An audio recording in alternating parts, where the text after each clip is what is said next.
Remain seated, please. Permanecer sentados, por favor. To all who come to this happy place, welcome. Our largest single-theme land expansion ever. Now we want you to share with us our latest and greatest dream. Matterhorn Matt presents Matterhorn Mondays. Hello, everybody, and welcome to episode 107 of Matterhorn Mondays, coming to you live from the Outpost. I'm your host, Matterhorn Matt. And I'm Alex, the historian. And today on the Outpost, we are joined by special guest, Bob Iger, everybody. Why don't you say hello to Bob Iger? He's standing behind me. I don't have an extra microphone for him, so he's going to have to yell from my bedroom into my recording studio. I don't record out of a closet, you guys. This is a recording studio. But anyways, Bob Iger joining us right in the back. Why don't you say hi to everybody, Bob? All right. Welcome, Bob. Why is he there? ArcD Stuff 1313 says. Well, Bob has been a longtime fan of the podcast, actually. From episode 1, he was one of the first commenters on episode 1 of Matterhorn Mondays. And ever since then, we've been trying to book him for the show, but, of course, as CEOs are, he's been very busy. He hasn't been free until this very day, which is actually why we postponed the stream to Sunday instead of our normal Saturday recording time at 5 p.m. Disneyland, or 4 p.m. Disneyland time, just for Bob Iger. And sadly, he has a little bit of acne on his face. He's scared to show off his blemishes on camera, so he won't be physically appearing on the stream, but occasionally we'll check in on Bob to see what his thoughts are on the topics we're going to talk about. Anyways, I don't know what that bit was. As you guys know, links to all of our Discord servers, Twitters, and Instagrams will be down in the description below. And if you'd like to be wished a happy birthday live on the stream, you can do so by submitting your name using the link in the description below. Just fill out the Google Forms Google Doc, put in your name, your birthday, all that stuff. You don't have to use your real name. A lot of people use their usernames that they have online. But this week, we have a few birthdays this week since we missed last week. Let's see.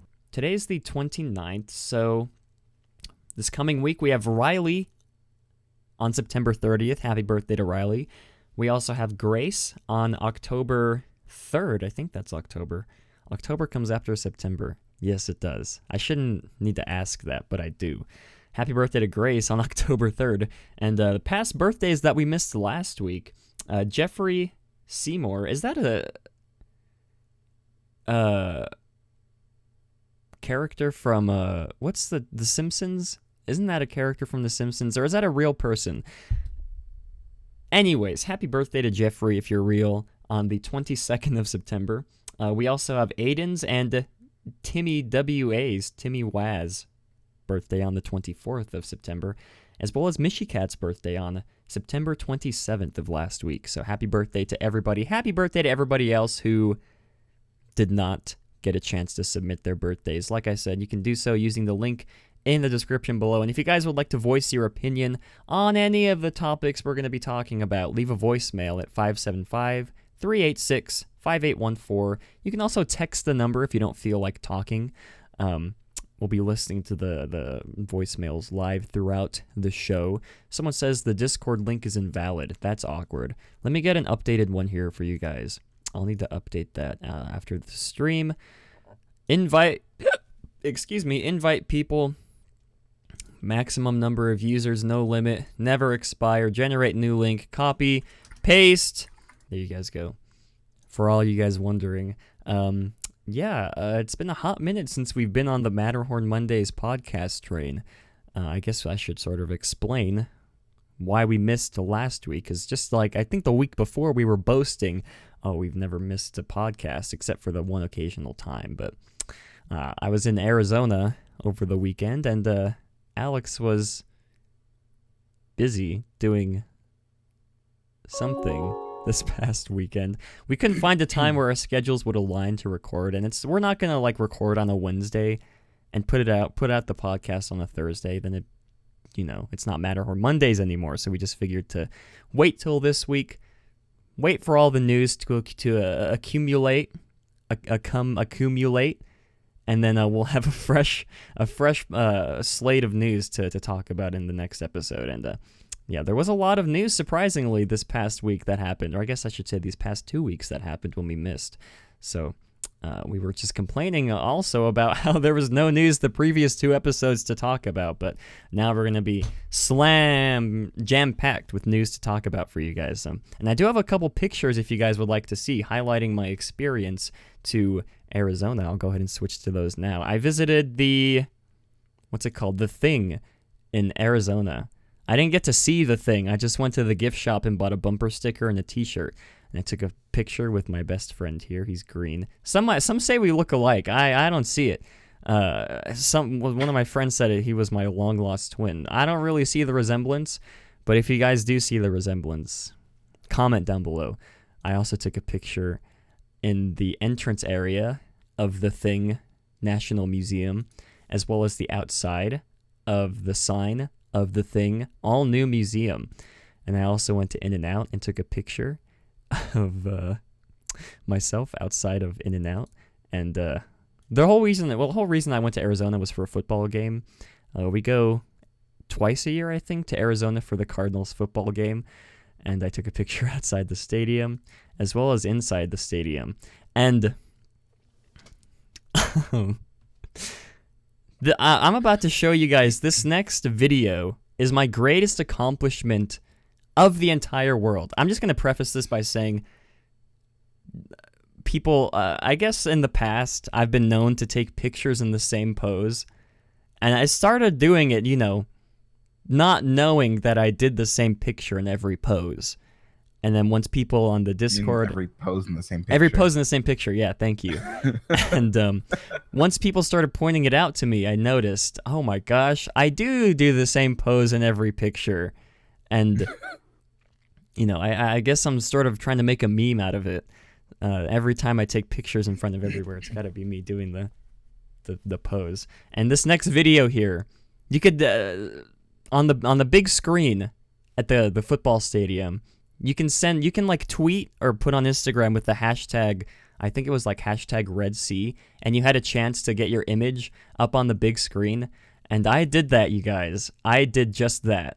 I used the hashtag, and I got my picture up on the screen very briefly, might I add, but the greatest accomplishment of my entire life is having that stupid pose up on the screen for however many people were in the stadium.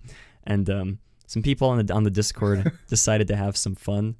They cut out a picture. They cut me out and put me in various places and various other images. Here's me posing in front of the fight that happened in Toontown. I didn't want to say that I was there when we covered this. I didn't want to make a big deal out of it, but I took this picture after the fight when everybody sort of settled down. Here's me in front of Superstar Limo and Disney California Adventure. There's other ones, but I didn't want to flood you guys with all the pictures, these dumb pictures. But anyways, we do have actual news to talk about on today's stream, not just memes. But before we get into that, I'd like to showcase what Matt Snapples Matt drinking today for Matt Snaps. I still don't have a jingle, but we're going classic, you guys. Peach tea. Oh my gosh, this is sweating so... I could like rip this label off with just my finger because of how wet and sweaty it is. But that sounds real. If you guys are not watching the stream and if you're like listening just on Spotify or something, you will be very confused by that statement. But I'm going to go ahead and pour this. This is a family-friendly live stream, you guys. Don't put words into my mouth. But we're going to... Or anything else. Oh, left track. I don't have it on hand, but before we get into our main topics today, let's go ahead and take a little visit up to the Peak. Everybody's favorite Peak, where we get our news from. News from the Peak. We now present to you news from the Peak. The People's Stuff said, you look like a chicken in that pose. It does look like I'm doing the chicken dance. I just now noticed that. Thank you for pointing that out. But for our first bit of news from the Peak, that is not the updated picture of News from the Peak, which is very awkward. I swore I exported the picture. Let's see. Maybe I didn't. What did I save it as? Okay, well, nonetheless, that's not the updated version of News from the Peak. This was the stuff we covered a few weeks ago. But for our first bit of News from the Peak, Spider-Man returns to the MCU. Sony and Marvel have worked out a new sharing arrangement for Marvel to produce Spider-Man 3, as well as have Spider-Man appear in one other MCU film. Very, very excited about that. I know we first covered this story a few weeks ago. Everybody in the chat, everybody on the internet actually was very distraught over the thought of Spider-Man leaving the Marvel Cinematic Universe. And I'm happy to say he's back, you guys, at least for the time being, until Sony decides to pull another fast one. I know Alex isn't the biggest fan of Marvel movies, but Alex, what are your thoughts on Spider-Man returning to the MCU?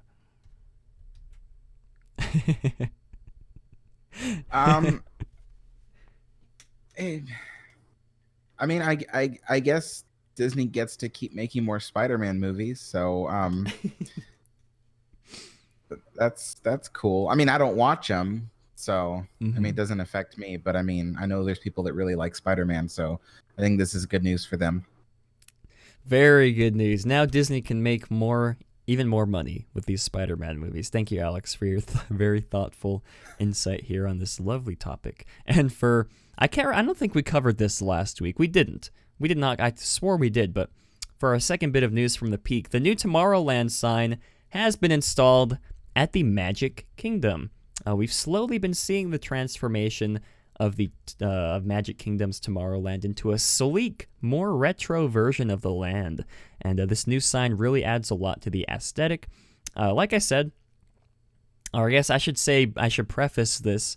I should have prefaced this by saying these aren't necessarily new stories that we're talking about, new pieces of news, just because we missed that last week. So you guys may have already seen these images of whatever we're going to be talking about, but we just decided to throw it in here just because some people might not know. And so I'm a real big fan of this new Tomorrowland sign. A lot of people were bashing it for being too simplistic, for being too minimalistic, but I do think once they get rid of those ugly rocks in the background, then it will really really blend well with the surrounding environment they're trying to create in Tomorrowland, in the Magic Kingdom. Alex, what are your thoughts on the new Tomorrowland sign installed in the Magic Kingdom? Well, it's funny. I was just gonna say that I've seen like old pictures of the former entrance of that Tomorrowland with the sloped waterfall walls and things. I don't understand why they ever got rid of that. Yeah. Because it looked so cool, and I'm looking at this picture now with the new entrance sign, but in the background you can see the rocks, and then behind that are the buildings with like the cast member only doors and stuff like that. I'm like, why did they ever get rid of that former entrance? Like, it's just weird, but hopefully they do something new and get rid of those rocks. But otherwise, I think that if there was something to frame that new entrance sign, it would look better to us. Yeah. I do agree in its current form without any special surrounding or anything like that. It looks pretty simplistic, but yeah. Yeah, I do agree. I've been saying this about all the changes they've been making in Tomorrowland. All the new things they've been adding, like the new Monsters Inc. sign, the Monsters Inc. attraction sign, all the new paint jobs and everything, they look really out of place compared to everything else in Tomorrowland, just because so much of that original 90s aesthetic, architecture stuff is still there. Once they do decide to completely redo, like we were saying, the entrance there, maybe they'll bring back the sloped waterfall stuff. That would look, someone photoshopped that background with this new Tomorrowland sign, and it looked awesome. I don't currently have it on deck right here for me, but here's a picture of the sign at night. It looks really nice at night, I do declare, with that blue light there and the lighting Tomorrowland sign. Yeah, very excited for the future of what Tomorrowland in the Magic Kingdom has. But for our third and final bit of news from the Peak, This is my favorite story of the year. Rainforest Cafe wants to reopen its downtown Disney location, says the company. Now, as you guys may or may not know, I'm a big fan of Rainforest Cafe. I know there's a lot of mixed opinions out there, a lot of mixed emotions about the franchise as a whole, whether or not the food is overpriced. I do think the food is overpriced. I do like the food. I do think the atmosphere is nice as well. There's a lot of people with differing opinions on Rainforest Cafe, but this story is just, it's like an ex messaging you saying that they want to get back together. That's sort of what this feels like to me. Rainforest Cafe is like texting Disney at 3 a.m. saying, hey, boo, can we come back? And Disney just leaves them on red. That's really what this is like.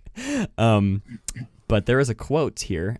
Quote, Disney knows of our interest in reopening Rainforest Cafe in Anaheim, and Disney officials are looking at a variety of options for downtown Disney and cannot comment on the discussions with the tenants. I did read that there were currently no plans to bring back the ESPN zone, but it is very interesting, this whole development with the new hotel that they were going to be building. That's what I guess I should provide some context for this.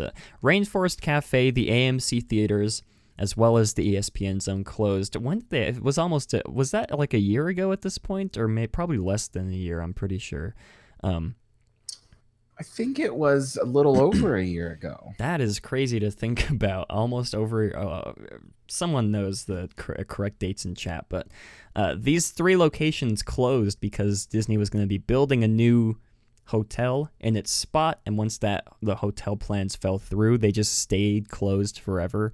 And now it's just like an awkward, ugly building with nothing inside. And hey, it's not an ugly building. I mean, it's not an ugly building, but it's not a beautiful building either. It's definitely a building with some interesting architecture. I love Rainforest Cafe. You know, all the haters can fight me in front of Rainforest Cafe when I visit the parks next time. We'll do thumb wrestling matches to see who wins. But you know, I don't hate Rainforest Cafe, but I do think that there's so many things about it that they've never updated. You know, like they've never tried to make it look better or more relevant. Even their food menu is like food they used to serve in the 90s. It's just kind of old, and I felt like it's a good concept. It really is, but they need to update some things. And even the animatronics in their shops are a little like shaky and rigid. Like they need to do some serious upgrades to the place to make it less tacky, because it does scream 1990s. Yeah, it does. Yeah. So I agree, but like I said, whether or not Disney decides to get back together with Rainforest Cafe, we'll be keeping you guys updated. I'm going to be following this story very closely over the next few months for any new developments. We're going to let you guys know what happens because I love Rainforest Cafe, but I do believe that is everything from this week's news from the Peak. And before we get into this week's Alex in the Parks, I would just like to address something. I'd like to give a special shout out to Mike over at blogmickey.com. A few episodes ago, I was asking who the photographer was for all the articles on the site, and on Twitter, the blog Mickey, Mike, who runs the Twitter, said that he does everything himself, from writing the articles to running the Twitter to doing the photography. I'd just like to personally thank Mike and all the work he's done over at blogmickey.com. For the dedication he has for reporting Disney news. And he's also a heck of a photographer as well. So big shout out to Mike. I don't know what his last name is. Big shout out to Mike and blogmickey.com. BlogMickey is normally our go-to source when it comes to a lot of the articles we talk about. And all the articles we're going to be talking about will be in the description linked down below for you guys to read more into. Hashtag not sponsored. We're not sponsored by BlogMickey, but Mike, if you're watching, hit us up, buddy. We'll promote your website even more than we already do. Big shout out to Blog Mickey. But anyways, before we get into our main topics, let's go ahead and jump straight into this week's Rock Jam, Alex in the Parks.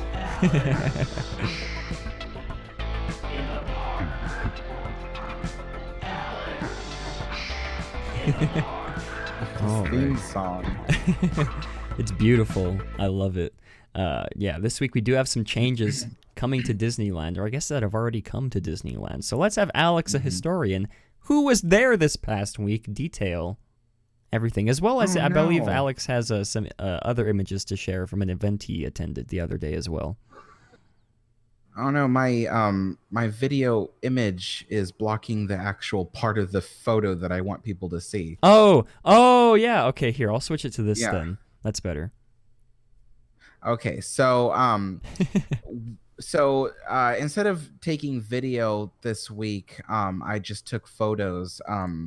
I just didn't have enough time. I did an event yesterday. So anyway, so what you see here is a new hut that they've constructed along the side of the Adventureland entrance. And it's kind of funny because back when they redid the entrance sign and they took away the old hut and stuff like that, I was like saying, oh, I think they're probably going to build this tiny little hut to go right over it, just like they did in 1955.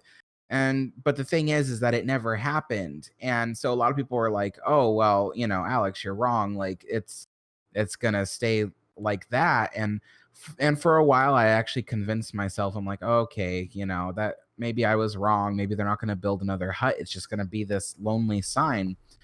And then when they put the area back under scrims a couple weeks ago, and I was reporting on other Matterhorn Mondays episodes about that, it started sparking again this idea that they're going to build this hut. So anyway, long story short, this hut, it looks a lot like the one that was there in 1955.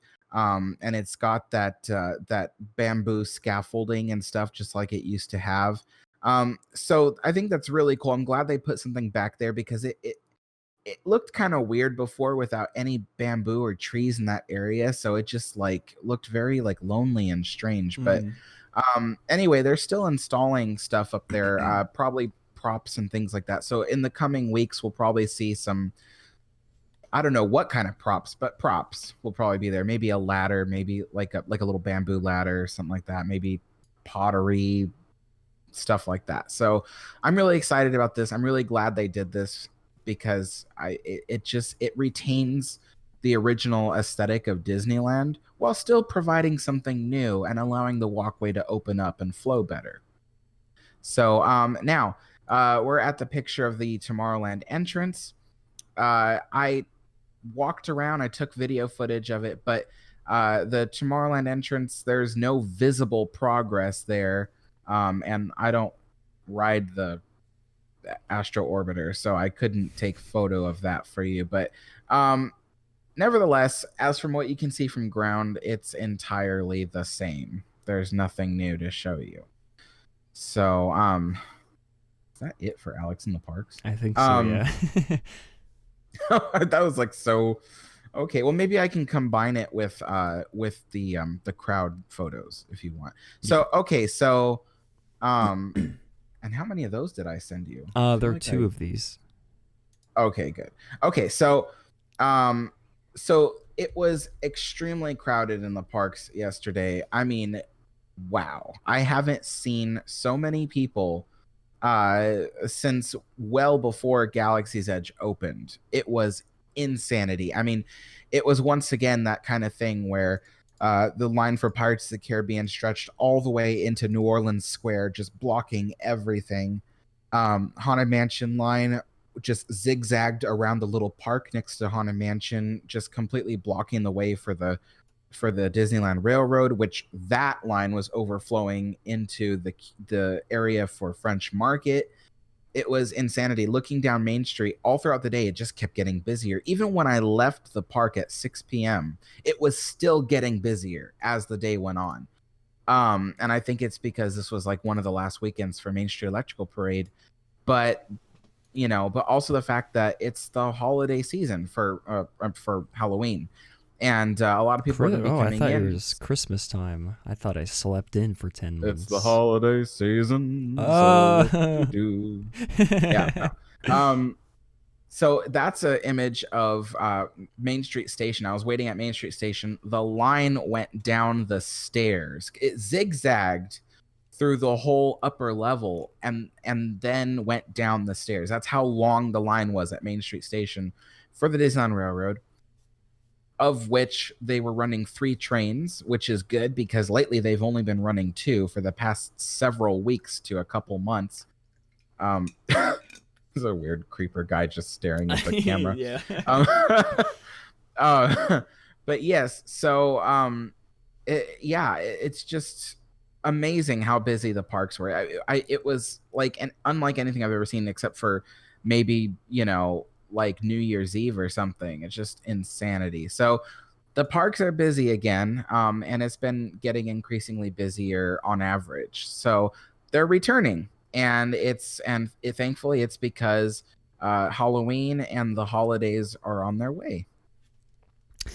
Very excited that the parks are packed again, you guys. And I do believe we have some images here from an event Alex attended this past weekend. So, yes.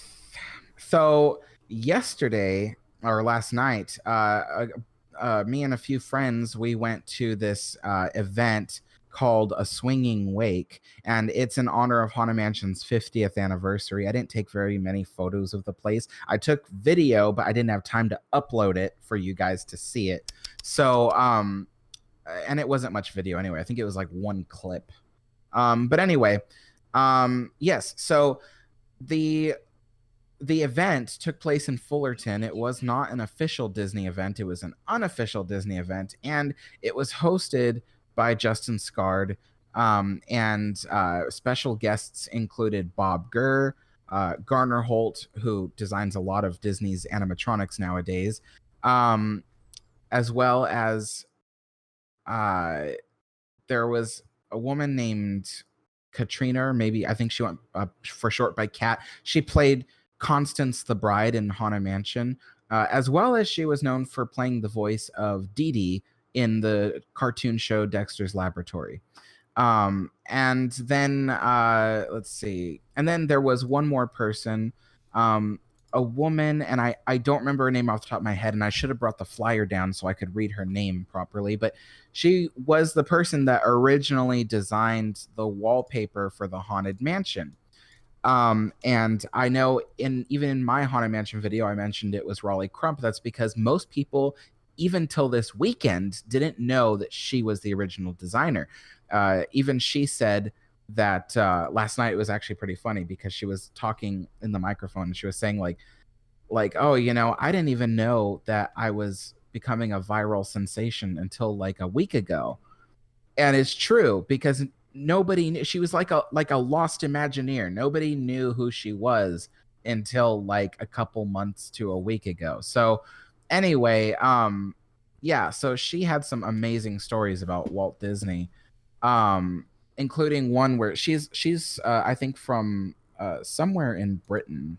She didn't say, but and she said that she was hired in 1964 to help design the interiors of New Orleans Square at Disneyland.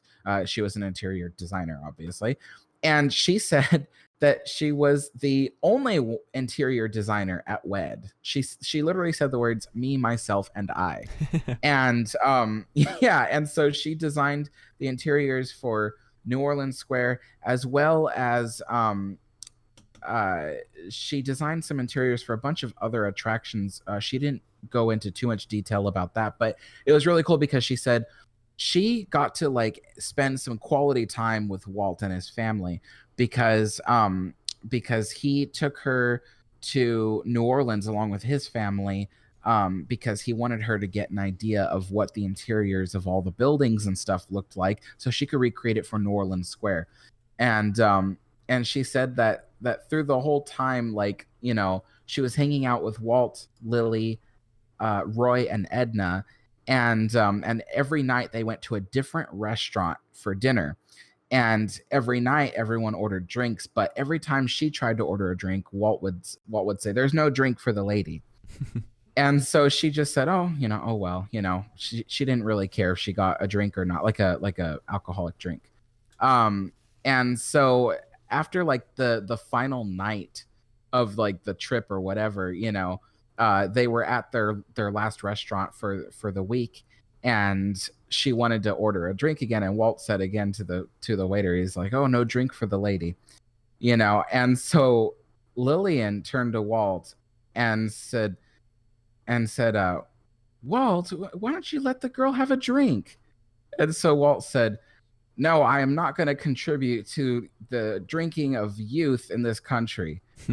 And so it was just like a really hilarious moment. And then apparently he even, when he took her to New York, Lillian and Diane and Sharon, and then of course the Imagineer lady, they went to New York for the World's Fair. He was obviously checking out his rides and attractions that were there, and because he knew that the Imagineer lady had never seen New York, he decided to tell the limo driver that every day that they went to the fair from their hotel, he was to take a completely different route, so that way she could see New York. And so they did that, and she said that Walt was just a wonderful, amazing person, and she said that he was the nicest guy, and the family was just the most welcoming people she'd ever met. And so it was just really great to hear her stories. So there was that, and then there was a short segment that Bob Gurr talked. He gave some stories about designing the Doom buggy, stuff that he's often talked about. So it's not any new stories that I have heard. So at the very end, we had a little dinner too. We had a chicken Florentine, so that was pretty good. And then at the end of the dinner, Bob Gurr and then the voice actress of Constance the Bride, they went upstairs to the balcony to they had set up like 2 booths, so that way they could sell their merchandise, sign autographs, take pictures. So I like bolted upstairs to go meet Bob Gurr, and I got in line, and what's funny was, so I brought like $30 in cash, and then the rest I had on a card. So I intended to buy some stuff of his, and then I had even brought with me a hat that I bought at Disneyland earlier that day. It's a Haunted Mansion 50th anniversary Mickey ears hat, and it's gold and it looks really nice. And so I thought, I'm going to get Bob to sign the back of one of the ears, because the front has a design. I don't want the design to be covered. So I wanted him to sign one of the back of the ears. So when I went there, there was a sign at his booth that said that if he's going to sign something that he isn't selling, then the signature is going to cost $30. This is how he makes his money nowadays. He doesn't have like a pension or anything from Disney. He was fired in the 80s from Disney. So I was glad to pay for a signature. The funny thing was that the signature cost $30. I only had $30 in cash, and I wanted to buy his book. I wanted to buy he had like a poster with blueprints on it of different ride vehicles, and I wanted to buy that too. But their card reader machine was not working, and so it just, as Matt would say, pooped out. So pooped its pants all over you. That's how I would say it, but you were close, Alex. Oh God, that's okay. So anyway, I didn't get to buy anything from Bob's booth. But I did get him to sign the ears. I got to talk to him. I was talking to him about the Doom buggy. There was a burning question I had about the design of the Doom buggy that I could never figure out. So I got to ask him that. It wasn't easy because the band was playing. Oh, the band that was playing was the swing band that often plays at Disneyland. So for those of you who like to go swing dancing at Disneyland, that was the band that was playing at this event. So that was pretty cool. Swing music was playing, And I'm like literally trying to shout to Bob Gurr, like, because I am standing right next to him and he can't hear me, and the band is so loud. And so like I'm like this, like his ear is like right here. I was like, Bob, I have a question. And so it was really funny because my friend Steve was like, why didn't you just lick his ear? Why would I do that? I bet it tasted Anyway. good. You probably missed out, Alex. So Laugh track. wish we had one. So yeah, so now the other signature that's on the ear hat is from Garner Holt. So Garner Holt designed Is and that built this a person? lot of the hold on. If you put it up on, yes, it's that person. Okay. So that is Garner Holt. He started off as a Disney fan way back in the 70s. Then he started building his own animatronics. He even, at the age of 18, I think it was, he created his own company, Garner Holt Productions. And ever since, he's just grown to become like one of the world leaders in animatronic production.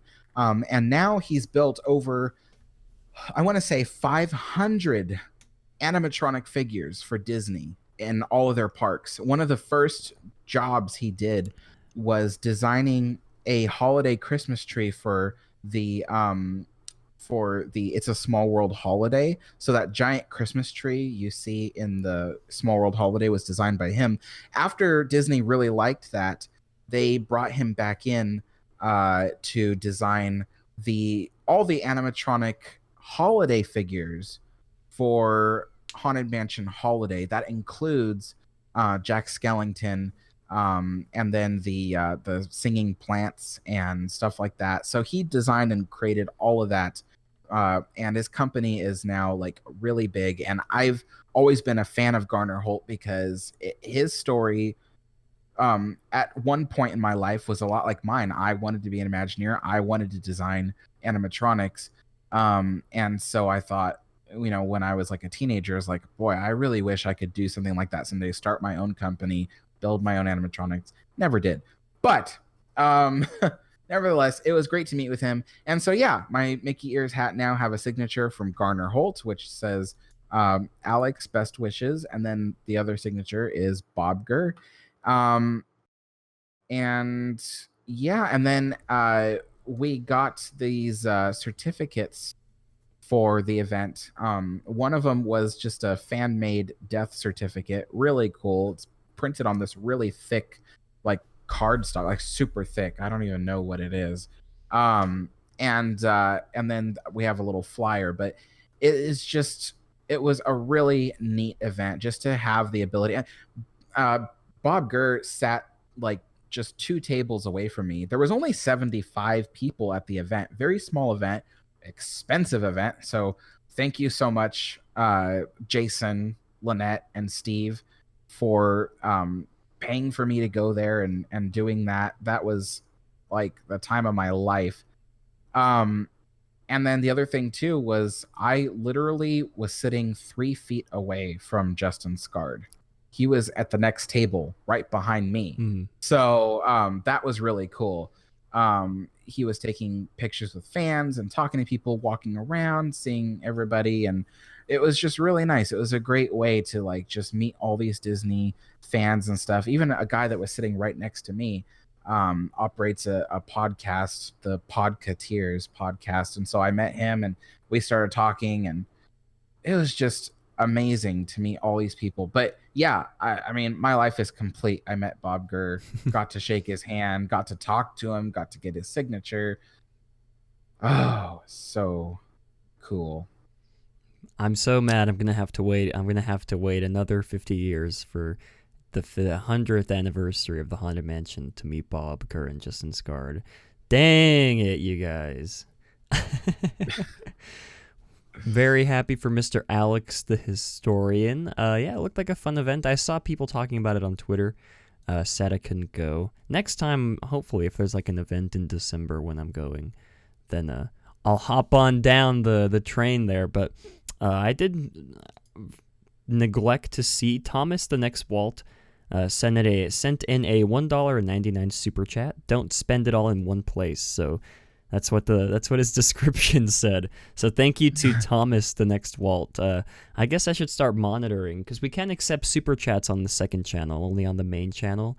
I should probably have the main channel open from now on instead of the second one in case something like this happens. Very sorry I caught it late. I saw in the chat you were saying read my donation, and I was very confused because we can't accept donations on this channel. But yeah, big shout out to Thomas the Next Walt. And let's see. I think that is about to wrap up that segment. And before we get into our main topics, we do have one. We'll save the voicemail for later. Let's just go ahead and jump right into the main topics. Let's see. First main topic, price increases at Galaxy's Edge. Second, new entertainment coming to the Golden Horseshoe. And third, and the biggest one, Disney executive shuffle-ups happening at the Walt Disney Company, or I guess already happened because this is all old news. But for our first topic of the day, very interesting, Olga's Cantina increases the drink prices at Disneyland. This is apparently done in order to match the prices of Galaxy's Edge in Florida. I guess it's not too much of an increase. The prices for alcoholic drinks go up around $1, and a $10 increase for the Rancor Beer Flight Souvenir Board, whatever that is. So, very... I don't know, in the context of, like, this article in the context of... how poor the attendance has been at Disneyland recently, and all the entertainment they've been cutting as well. Seeing these price increases is kind of, I don't know what the right word is, but Alex, what are your thoughts on the price increases coming to Olga's Cantina in Disneyland? Well, to be honest, I was there yesterday, and I had never seen Galaxy's Edge so packed. It was incredibly busy there. And we actually went to Olga's Cantina. I posted some pictures on Twitter. And I got one of the drinks there. It was called like the Jabba juice. The poo-poo surprise. Sorry. Please continue. I'm so sorry. So anyway, it was really packed in there in Olga's Cantina. It was ridiculous. We got a reservation for a booth, which, by the way, when you get reservations for stuff at Disney, it doesn't mean poop. It doesn't mean anything because you're still. I was confused when you said that. Yeah, well, you know. So Disney is so weird with reservations. The reservation is a reservation to get in a line. That's how Disney does things for everything that is reservation based. It's not about getting your table and whatever at a certain time. No, it doesn't matter. The reservation is get in line at this time. And so you're still waiting in a line. We waited in like I think it might have been a 20-minute long line just to get into the cantina, even though that was after checking in for our reservation. And then they were like, oh, we can't guarantee a table. I'm like, but we got a reservation for a table. It was just ridiculous. So anyway, they sat us at this booth just like we requested. But apparently you have to share the booth with several other people. That's weird. It was really weird. Yes, there were 3 other groups at this table. Very small table, I might add. Mm-hmm. It was probably no bigger than the desk I'm sitting in front of. And yeah, we were jam-packed in there. Like we were like squished in the booth like this with other people. And it was funny because this couple was sat down next to us, and we waited so long for a server to come up and take our orders that couple just up and left. And yes, and when we sat down, the table was full of dirty glasses and napkins and everything. Like they didn't even clean up the table before we went to sit down. And once again, we waited a long time for our server to come by. So we were just sitting there with garbage on our table and it was just full. Yeah. So that that was not a good experience. I'm not even going to say just for a Disney restaurant. That was not a good experience for any restaurant. Mm-hmm. You know, I have a lot of experience operating and working in restaurants, and that was just not cool. But anyway, when the server finally came and cleared the table for us and stuff like that, I ordered my drink. My drink was really good. It was basically pineapple juice, honestly. It was a few other things mixed in, obviously, but I think my favorite part was it came with these like little pearls, and I at first thought they were like boba pearls, which are technically doesn't exist. It's tapioca pearls. But anyway, point is, that's a tangent.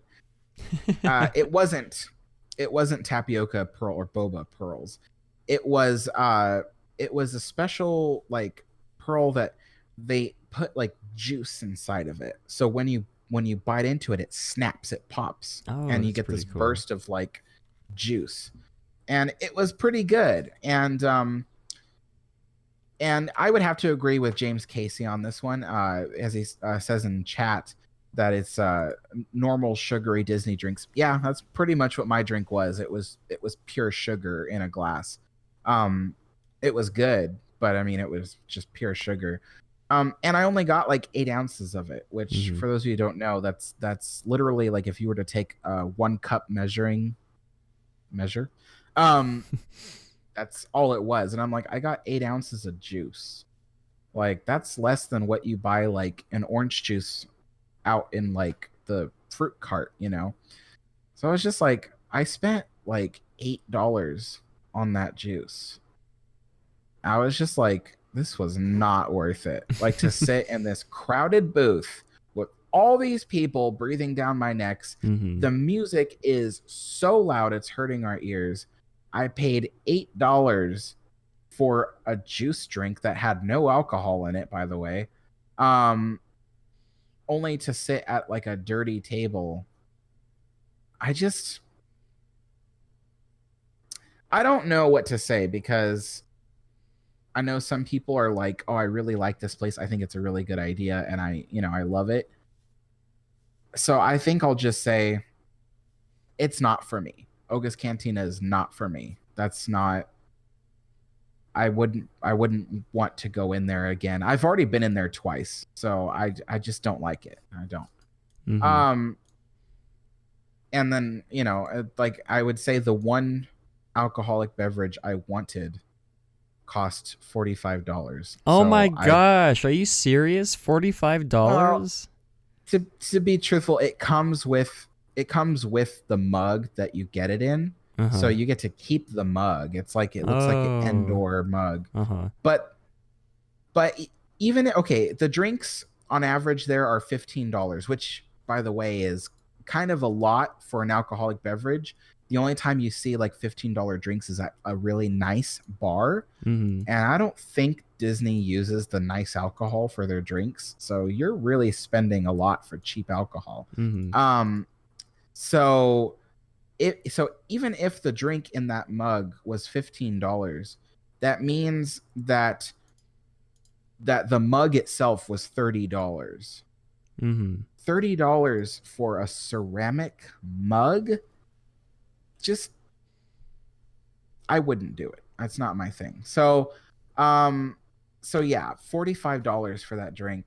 I wasn't gonna do it. My dad wanted me to buy it because he wanted the mug, and I'm like, no, I'm not doing. That's no, I can't do that. So I didn't really enjoy my experience at Oga's Cantina, but it was really nice to be with my friends and like to talk and like to laugh and hang out and stuff like that. So I just realized I went off on a tangent on this topic. So yeah, I think we should switch to another topic. Yeah, it is I guess like I was saying, in the context of all the budget cuts we've been seeing, and now they're increasing the drink prices, it's just very interesting. But for our second topic of the day, I'm sure this will make people happy, hopefully. New entertainment was announced for the Golden Horseshoe in Frontierland. I'm sure you remember a few weeks ago, we detailed Disneyland removing the live entertainment from the Golden Horseshoe, and I think this was last week. They announced a replacement show as well. Well, a replacement quote-unquote show, because it's not really like a full-fledged show like how you guys are expecting, as well as a new entertainment for Frontierland as a whole. There's going to be a traveling magician roaming around the land doing sleight of hand tricks, you guys. They got David Blaine himself to dress up in character and walk around Frontierland. Not really, but he's going to be doing sleight of hand tricks, and he will be on the Mark Twain as well and inside the Golden Horseshoe. So this will sort of add to the overall vibe of Frontierland, I think, which Frontierland's sort of lacking in the live entertainment walk around characters department, I think. So this guy, if he's good, hopefully he'll help add to the atmosphere as well. And the Golden Horseshoe also welcomes a pair of piano players taking turns playing tunes of the Old West and taking requests from the audience. Which I just want to note right there, taking requests from the audience. What does that mean? I mean, obviously it means they're going to be taking song requests to play on the piano for the audience, but is it going to be any song? Like, can I request Old Town Road and have them play that on the piano? Or is it just like generic country music? Like if I happen to know an Old Town, like Clint Eastwood song, or what's the name of that one guy? I can't think of the singer that I'm thinking of. Anyways, I guess we'll find out if I can request an EDM song for them to play on the piano. We'll see. To me, this sounds more like a temporary replacement rather than a permanent one for the Golden Horseshoe. Just because it's just two guys playing the piano, taking requests from the audience. I mean, sure, that's going to add to the atmosphere, but it's not going to be like a full-fledged show with like people dancing and doing like comedy stuffs and stuff like that. That might be coming further down the road. I don't know. What's interesting though is that Disney decided to announce the removal of the previous show, and then wait like 2 weeks in between before announcing the replacement. Why not announce both at the same time? Did they want people to? Did they want all the backlash from people being upset about them cutting the entertainment, and then just to pop back up and then announce the new stuff to replace it, just to have people more excited again? It's very, very interesting strategic-wise what was going on inside their heads for these couple of announcements for the Golden Horseshoe. But Alex, what are your thoughts on these new live entertainment offerings coming to Frontierland? I really like the idea. I mean, granted, it's not, any Golden Horseshoe review, but I mean, I really like it. I like the idea of this traveling magician or illusionist, or whatever, I don't know, sleight of hand guy. But anyway, I really like it. I think that's something that I would love to see. As a matter of fact, I'm hoping that as soon as I can find the show times, I am there. I'm gonna go watch it. And the dueling pianos, that sounds really fun. I don't know so much about the part where they're gonna take requests, but I do know that there's probably gonna be a little segment.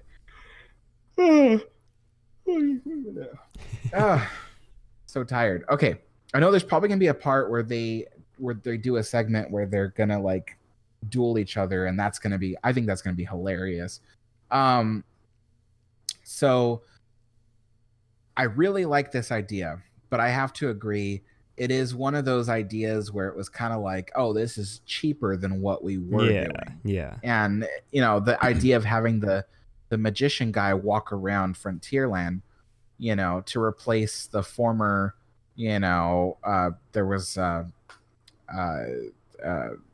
Farley the Fiddler, who used to walk around and stuff like that, and then there were a few other people. Farty so this the one farter magician as well. Farley. No, but there was also Farty the farter, who walked around, and I think that's just you. It's me in character, you guys. The mask has been revealed. I was Farty the Farter the whole time. Anyways. Wow. So yes. So I think that this new entertainment in Frontierland is going to be awesome. It's a very low budget entertainment, but it's still good. I think it'll be fun. Yeah, I don't know. Hopefully in the future they'll decide to bring back an actual performance show to the Golden Horseshoe, not just the piano guys, which, yeah, I'm sure that'll be cool, the dueling piano men. We'll see. They did not put a specific release date for this. They just say in the fall is when this is happening. So that could mean next week. That could mean 3 months from now. I don't think fall lasts that long, but you guys get the idea. And we do have one more topic after this, which we will get into right after a word from our sponsors.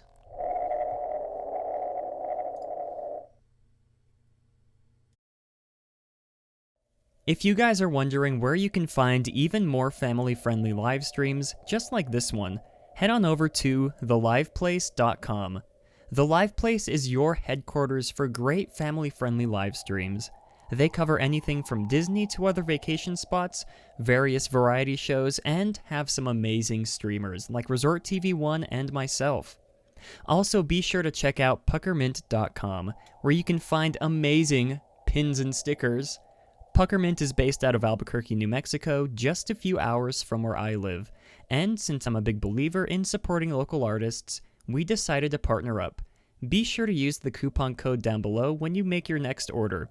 Again, that's puckermint.com and puckermint on Instagram.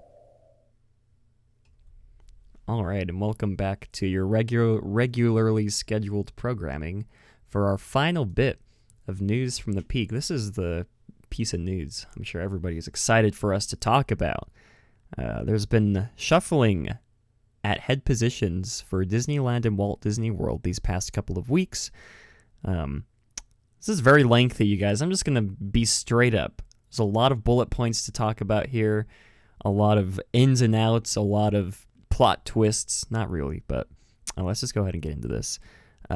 Catherine Powell has left the Walt Disney Company as her position of president of Disney Parks West.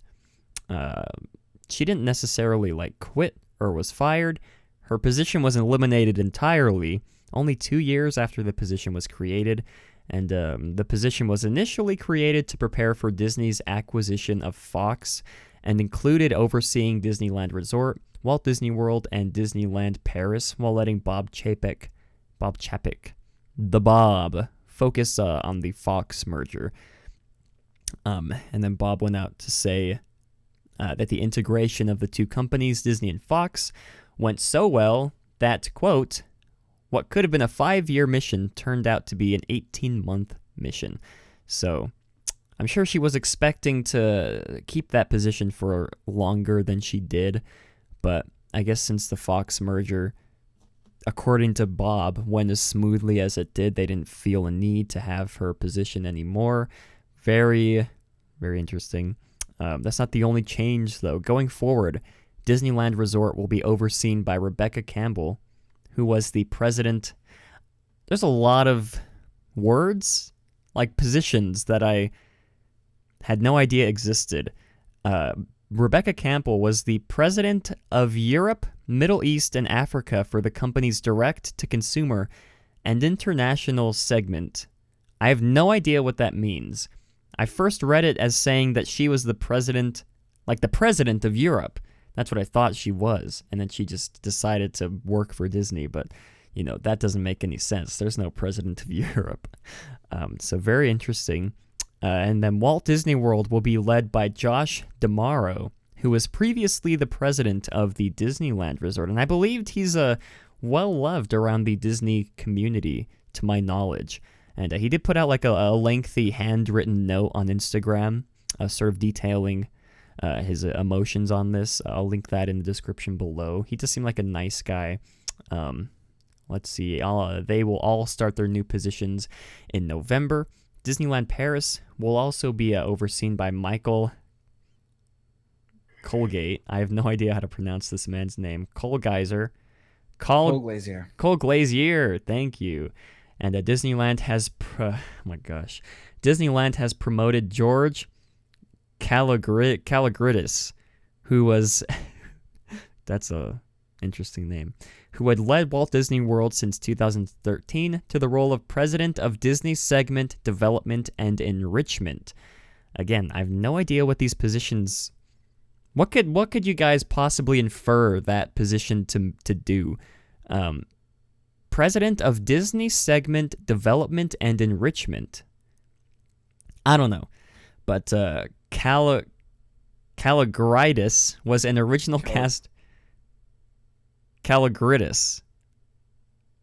You guys get the idea. Was an original cast member for the Magic Kingdom's opening day in 1971. I believe he's been with the company ever since then. Most people were speculating that, what was her first name? Catherine Powell left the company because of the low attendance for Galaxy's Edge. That was sort of the clickbait headlines that were floating around the internet the past couple weeks. But then the Bob reassured that Galaxy's Edge, quote, exceeded every expectation we had. So that Galaxy's Edge attendance had nothing to do with her position being eliminated, had nothing to do with her leaving, according to Bob. The article also states that park attendance fell 3% and that Disney blamed it on the decision to block out annual pass holders and as well as the increase in ticket prices, as well as the fear that Galaxy's Edge would increase the wait times during its opening season, which is something everybody was predicting, but we all know how that turned out. So this is a lot to unpack, you guys. Let's go ahead and start. Let's start one at a time. Catherine Powell. No idea who she is, but she's not with the Walt Disney Company anymore. Alex, what are your thoughts on Catherine Powell leaving the Walt Disney Company after her position was completely eliminated? Well, her position was only created for that specific job, and the job is done. So I don't see a reason for them to keep that position. Yeah. Furthermore, Disney's usually the company where if they could use you, then they'll move you. Mm-hmm. If they didn't move her, they probably couldn't use her. So I don't think it's anything more than just getting rid of her position and firing her because they can't really use her for anything else. So, there are situations in Disney where you're fired for unfair things, or for things that you've done.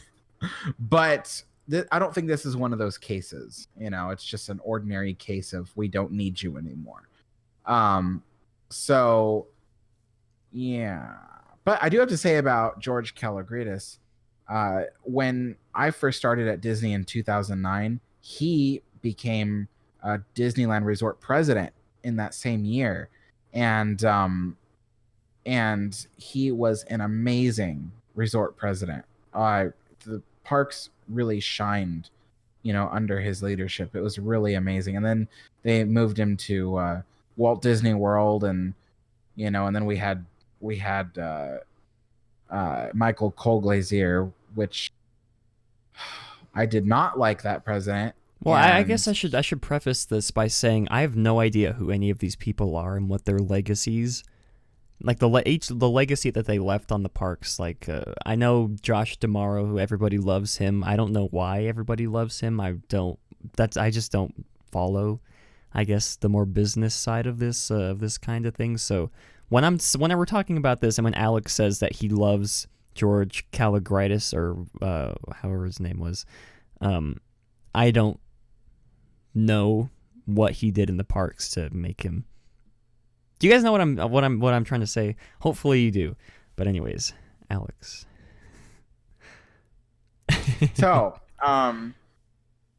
George Kalogridis, I'd say, like, one of the things that I really liked about him was he really pushed the company to give Disney more money, Disneyland more money, in order to work on its maintenance. So while he was in the park's maintenance was phenomenal. The landscaping was phenomenal.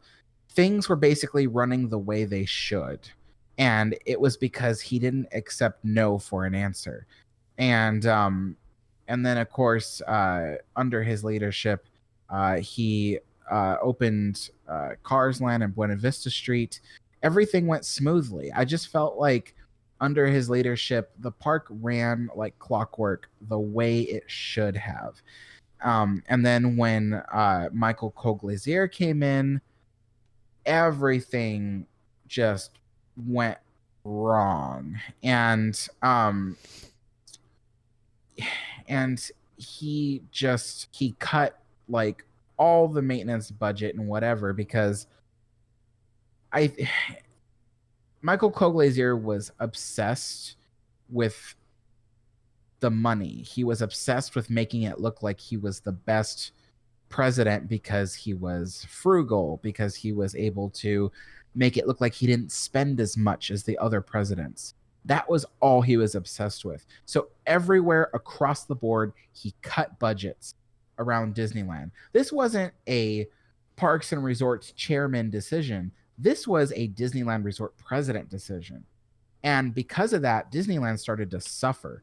That's when Disneyland stopped refurbishing its trains, stopped refurbishing its rides. Just everything went bad after that. And then Josh D'Amaro came in, and he's a really friendly guy, and he can really level with cast members. He can really see them eye to eye. But I don't think he has quite the strong voice as, George Kalogridis did when it came to standing up for what was right and stuff like that. And while it's true, trying to deal with Bob, Chapek as your boss is hard. I just feel like some people just don't try. And I think that Josh D'Amaro was one of those people that just didn't try. So yeah, nice guy, but sometimes being too nice is just doesn't get you anywhere. Mm-hmm. So didn't for me. That's a whole different story. Anyway, so yeah. So this new president that's coming in, this woman, I don't really know anything about her. Do you? Rebecca Campbell? No, I do not. I don't know any of the other people, so I'm probably a bad person to ask when it comes to that. But if you guys know in the comments or in the chat who Rebecca Campbell is or what she did as president of Europe, Middle East, and Africa for the company's direct-to-consumer international segment, whatever that means, I have no idea. Your guess is as best as mine. Sounded like I said asbestos. Your guess is as best as mine. I really don't understand why Disney insists on making people who have never worked in their parks run their parks. Mm-hmm. I don't understand that. Yeah. The best park presidents our resorts have were people that started off working in the resorts. Everyone else, Michael Coglizier, and then Bob Chapek, and then now this Rebecca Campbell, they didn't start working off in the resorts. They started working off in weird business segments, not even the live entertainment segment like Disneyland is. They were working in like merchandise and marketing and just weird jobs that those have nothing to do with running a resort. So how do you expect them to do a good job? Mm-hmm.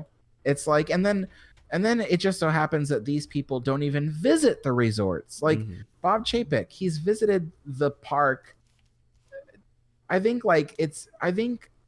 the entire time he's been running the Parks and Resorts division, he's only been said to have visited twice. I mean, I'm sure he's visited maybe a handful more times, but the fact that it is only publicly known that he's visited twice, Disneyland Resort, that is weird.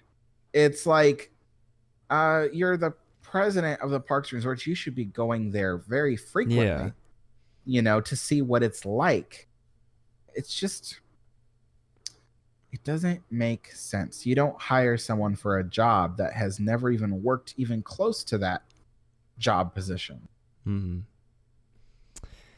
Yeah, and I don't know if like these shuffle ups, how often they happen, because I'm not sure if I should try and tie this to like, 5 years have passed, it's time to move people around, or if you guys know what I mean, like just annual shuffle ups, or they usually do it it could be 4, 5, or 6 years. That's usually how it goes. Okay, because I don't know whether to tie this to that or to tie it to the fact, that the parks have not been as crowded as the executives have hoped, and maybe they're hoping that the shuffle ups will help bring in some fresh ideas. I don't know. That's just sort of what I'm piecing together in my mind here. That's kind of what they did. Was that's how they do things, is they shuffle it up with the idea that people will bring new stuff to the table. But in my experience, it's like, don't push your luck. When you find a good apple, you keep it, Mm-hmm. I just don't, I mean, but it's also hard to say that too, because people like George Kalogridis, who did a really good job running Disneyland Resort, Walt Disney World could really use, his leadership skills, and they did, and now he's leaving that. But now he's leaving that for a division of the company that it has nothing to do with Parks and Resorts. Mm-hmm. So that's another weird thing. Like, he is a Parks and Resorts guy, and where do you go in the company after moving up from Walt Disney World? There's nowhere else. So they move him to another part of the company that has nothing to do with that. And it's like, is he really going to be able to shine in that job position? I don't know. Mm-hmm. Yeah. Weird.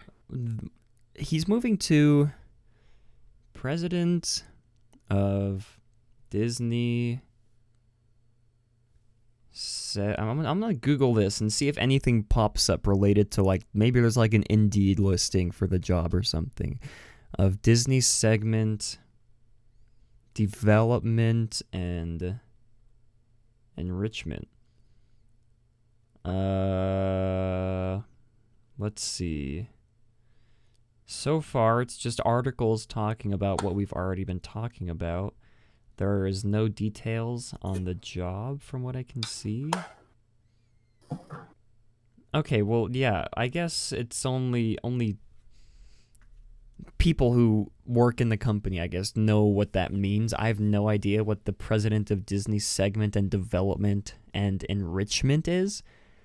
I mean, I'd love to guess, but I'm sure we'd all be wrong if we tried to guess.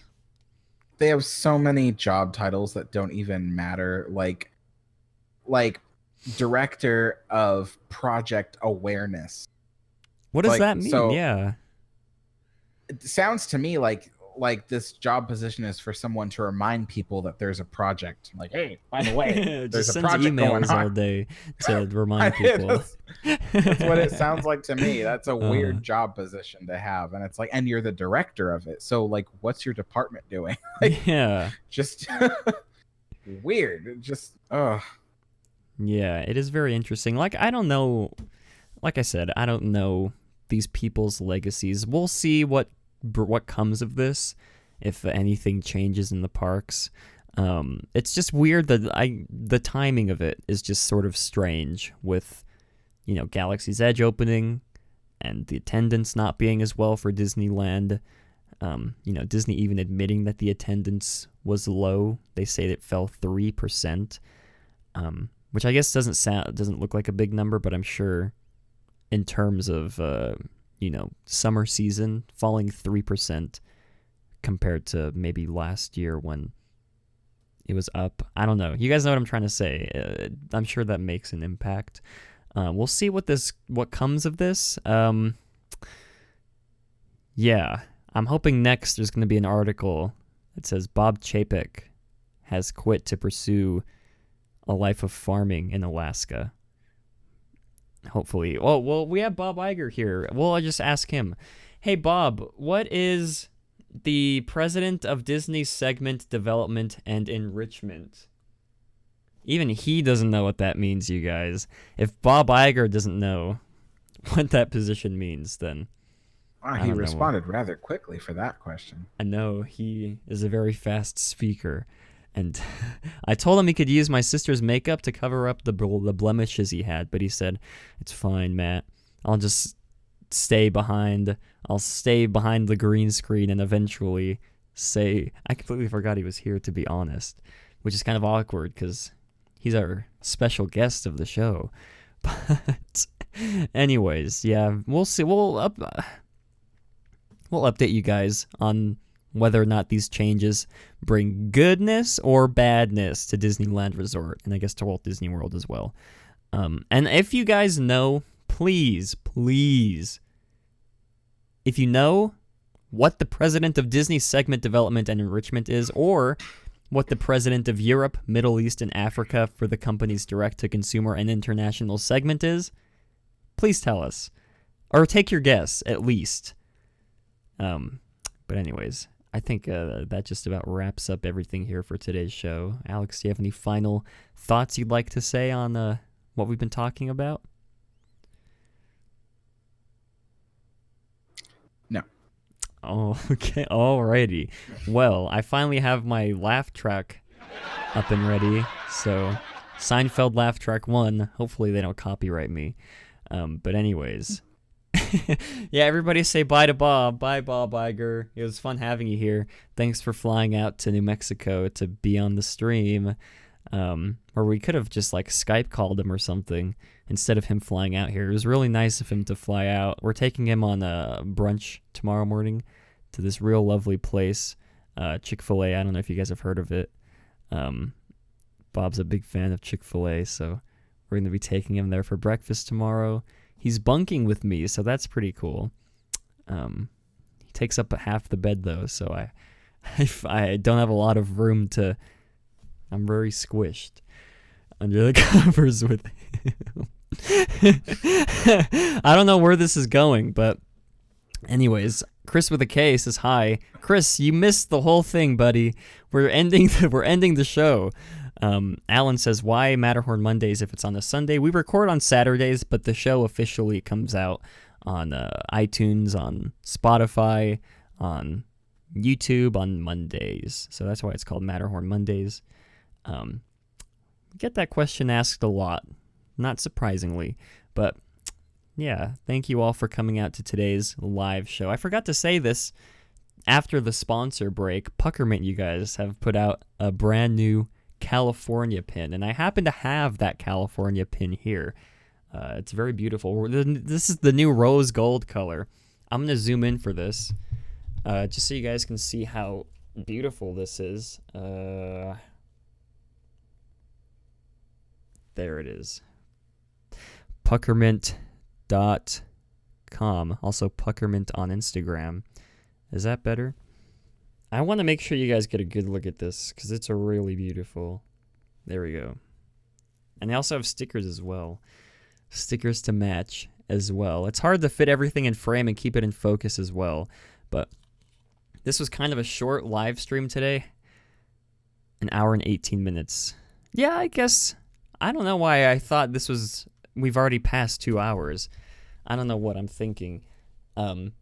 It did feel like a long stream, even though it wasn't that long. Yeah, I don't know why, but yeah, we're gonna have more to talk about. I think next week we're gonna have Jeremy on the show back because there's a lot of Epcot announcements that we did not detail today in today's show.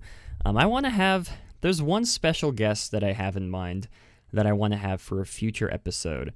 I don't know if you guys follow. I'm blanking on the name. I think his name's Skylar. And he is the head editor for this Disney website. I have it here. I have it in the links that we're talking about. Let's see. TheDizInsider.com. I want to have him on the show. I feel like he'd be real fun to have. We'll let you guys know. Next week, the stream should be at this normal time. But anyways, thank you to everybody for coming out to today's show. Thank you for tuning in to the very end of the show. We appreciate every single one of you. We also appreciate, let's see, Thomas the Next Walt for your $1.99 super chat. I'll keep an eye on the super chats for next podcast, you guys, in case more people send some. I'll be prepared.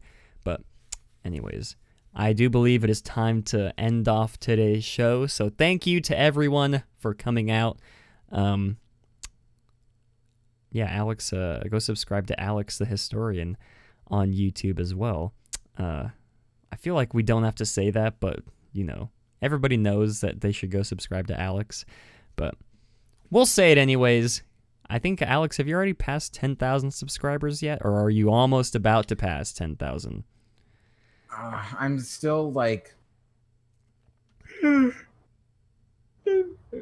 I'm still like 10. I'm sorry. I'm still like 700 subscribers away from that. Okay. I'm trying to get there.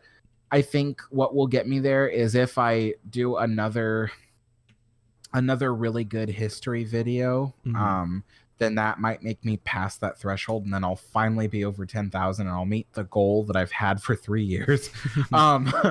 Like all I ever wanted was just to meet 10,000 subscribers. I don't care if I go further than that, but that is my goal. So, but I've been kind of on a break from history videos lately. So, because I've just been so burnt out making them. But I hope to get back to it soon. So, link in the description. Alex the Historian. His Twitter will be linked as well. Which Alex uses his Twitter. Sometimes he uses his Twitter. What? All the time. All the time. Alex uses his Twitter. But anyways, thank you to everybody again for coming out to today's live stream. We'll talk about, the Skyliner. We didn't even detail the Skyliner opening. That will be next week. We just had to pick and choose what we decided to talk about today.